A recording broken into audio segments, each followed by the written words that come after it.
a good scenario. Later on, you'll look back and go, oh, that was the best thing that ever happened.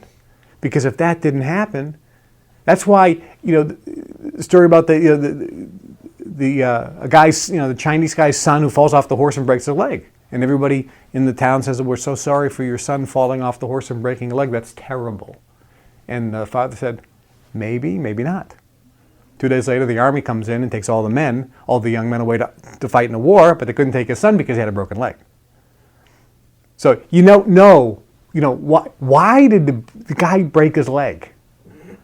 That somebody always says, I want a better job, I want a better job, I want a better job, I want a better job, I want a better job. They go, this doesn't work, I just got fired. Well, you can't have a better job while you're working. You tell them, you're saying how much you hate the job, you just got fired, you got what you asked for, the better job is coming. So you can't get all flustered about it. Hope that answered the question. Any other question? Yes. Yes. When you were talking about sending vibrations and you send a different vibration to a grape or a brick or a glass of red wine, say, than I do, and it's scientifically proven. Yes. How can it not then be scientifically proven that the guy willed away and sent a good vibration to his tumor? The question is, if we look at the vibration of this desk or the vibration of this cup or the vibration of this pencil, they're all made up of exactly the same things, as we know. They're all made up of atoms. And at the end of the day, they're all made up of electrons. So they're absolutely the same. The only difference is the combination of that. And the reason that the combinations cause it to be different is because the combinations cause the vibration to be different. And therefore, when the vibration is different, the end result of what you see, pencil, cup, desk, are different. That can be measured now with instruments. Instruments now, before electron microscopes, you couldn't see that far down. Now you can see beyond an atom. You can see an electron. And now, with further instruments, which a lot of this stuff has not yet been published, but if you take an electron and actually amplify it even further, you see that it's virtually air. That electron is nothing more than a vibration. If you kind of just imagine this electron and then blowing it up and getting it bigger and bigger with a microscope, all of a sudden you see there's nothing there. It's just vibrating at a certain point. And that's how radio beams can go through things, because there's nothing there to go through. So a tumor is there, and now a tumor is gone. No scientist has physically watched the tumor go away. So that's the answer. It's like, why can't they figure it out? Unfortunately, at this moment in time, they don't have somebody being x-rayed 24 hours a day, 7 days a week. The person's going to die from the x-rays. So they can see the tumor today, or 24 hours later, or a week later, or a month later, they look again and the tumor's gone. How it was and how it went, they don't know. It's like Houdini doing a magic trick. How did he escape? We couldn't see him do it. If you were there watching him escape from the handcuffs, you'd see what he was doing. So if they were watching the tumor shrink, then they could see it actually, the manifestation in real time. But at this point, there isn't any documented evidence of watching the manifestation occur. Like if you see a seed, right? You put a seed in the ground. For years, you put seeds in the ground and all of a sudden something pops up. How did that happen? And then science said, well, let's take the seed out and let's see if we can duplicate this thing so we can actually see what's occurring. Well, the problem is you can't see what's occurring inside. Now let's look at, let's see if we can see what's happening inside the seed. So that's how you start, oh, wow. I guess we can see the germination. And today, scientists still can't understand how if you take a seed and put it in a little amount of soil, right? Small little cup of soil, and you measure the exact amount of water you're putting into that soil. 6 months later, you take out the plant, virtually the same amount of soil is still there that when you started. But you have this plant that weighs 2 pounds. You didn't put that much water in. So science can't explain how did this stuff, where did it come from?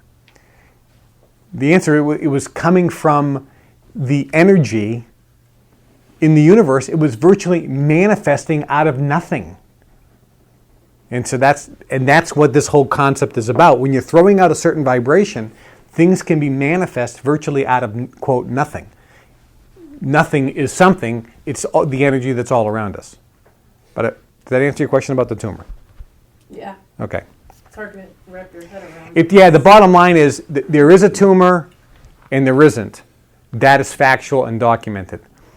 But no one's ever watched the tumor go away. Did it happen in a nanosecond? Did it happen over a few seconds? Did it happen over a few minutes?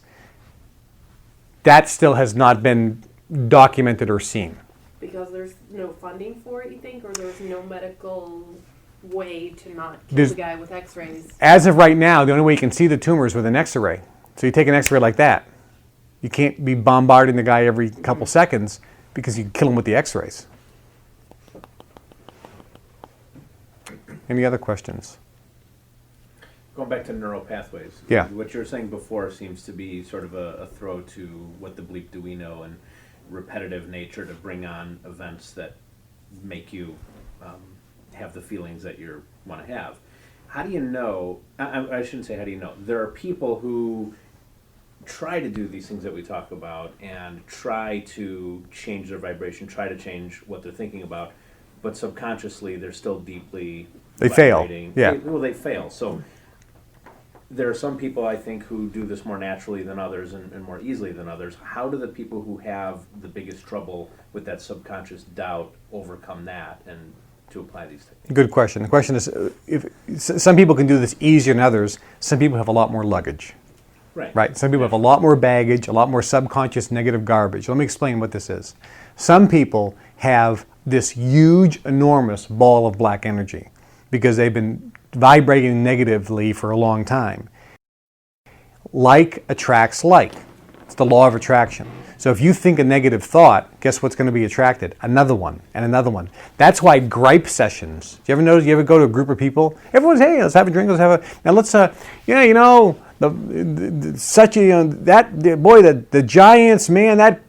You say something negative, then somebody else picks up on it, and they go, yeah, you're right, and they start saying something negative. Then the other guy says, yeah, you're right, and all of a sudden, at the end of 10 minutes, everyone is talking and they're believing all the negativity. So like negative thoughts attract more like negative thoughts. And the more negative thoughts that you're attracting, that you're thinking about, then it gets to a point where it starts developing into negative experiences in your life. Positive thoughts give you more thoughts are attracted, and when more positive thoughts are attracted, positive experiences happen in your life. That's why when you're thinking about buying a car, you're thinking about buying a new car. I'm thinking about buying this new car. All of a sudden you're driving down the road, you start seeing them everywhere. Did you ever notice that? They just kind of popping up because you're vibrating that, so that's what's coming into your experience. So some people have this, that's what people ask me, did you have an advantage? And the answer is, yeah, I learned this stuff when I was like 12, 13, 14 years old. So I didn't have a lot of baggage. So I had early on nothing but positive experiences to keep going back to, as opposed to negative experiences which would create doubt. So some people have this big ball of negative energy that they're kind of floating around with. And they start applying this, and their positive thought is about, itty bitty tiny small. So the big huge ball of negative black energy has this huge magnetic attraction, right? Because it's attracting more negative thoughts. So they think one positive thought, and it has this itty bitty small positive attraction. So they keep getting pulled back to the negative thoughts because this is really, really big. That's why some people are like, they start off negative 100. They're not even at point zero yet. They're negative 100. They're consciously competent. So they have to continue to do this consciously over and over and over and over again until it's like a person's going to go to the gym for the first time. He's 150 pounds overweight. Well, he's going to be there for a year before he can do a lot of the exercises that somebody else who just started with 10 pounds overweight can do, right? So he has a lot longer to go. Same thing here. The person who has all this negative energy, all this subconscious thoughts that's basically bringing them back and pulling them away from this, he's going to have a harder time. The solution to that, there are several solutions. The first solution is, as I talk about on the tapes very specifically, is when you're using these techniques, only use the techniques initially on something you can believe in. Because what most people do, and the reason they can never succeed, is they have all this luggage and all this baggage, and they think that they want something. Even if it's what appears to be something small, they still have doubt that they can get it because of all this black negative energy, and therefore it'll never come in.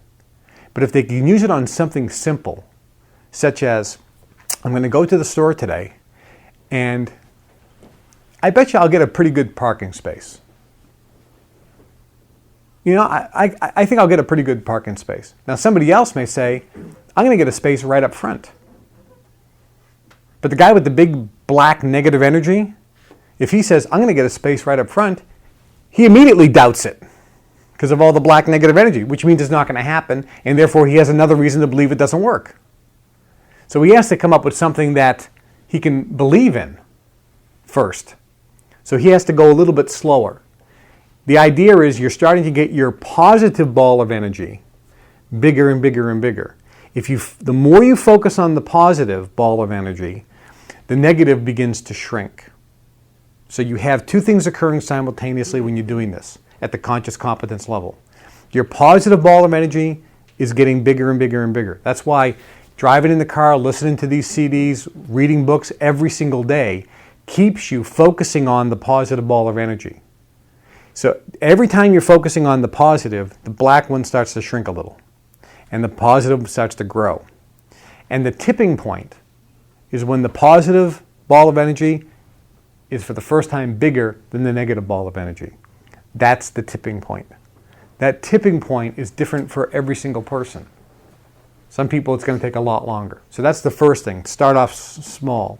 The second thing is the Callahan techniques that we talk about on the CDs, where you tap. That actually blows out huge amounts of negative energy. And that's really, really effective at clearing the body, if you will, of these negative blockages.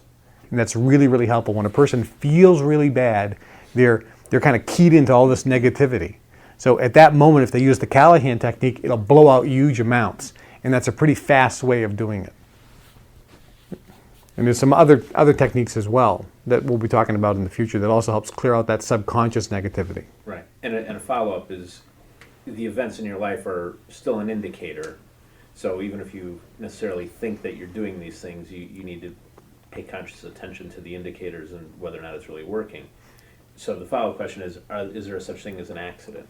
Well, first off, it is always working. Mm-hmm. What does that mean? It means whatever happens in your life is caused by whatever you're vibrating. So you can't stop that. You can't stop yourself from vibrating energy. But what I mean is people need to assess what's happening in their lives as an indicator of whether or not these techniques are working or not. No, the technique, back up, is based on focusing what is naturally occurring, or taking what naturally occurs and now using it. So what is occurring with you and everybody here and everybody listening to this 24 hours a day, 7 days a week, is we are vibrating. And that vibration is based on our either subconscious, conscious thoughts. And whatever we are vibrating, whatever feeling we are vibrating, we are attracting that exact thing into our existence. So as you say, there is no such thing as an accident because we are vibrating, creating everything. And some of these things that we're creating are in a flow, in a motion. There's not like an end result here. It's a constant movement because everything is constantly moving. So we're vibrating 24/7. We're creating our experiences 24/7. What I'm suggesting here is, since that is the case, since you vibrate and you create, automatically, whether you want to or not, you can choose to then focus on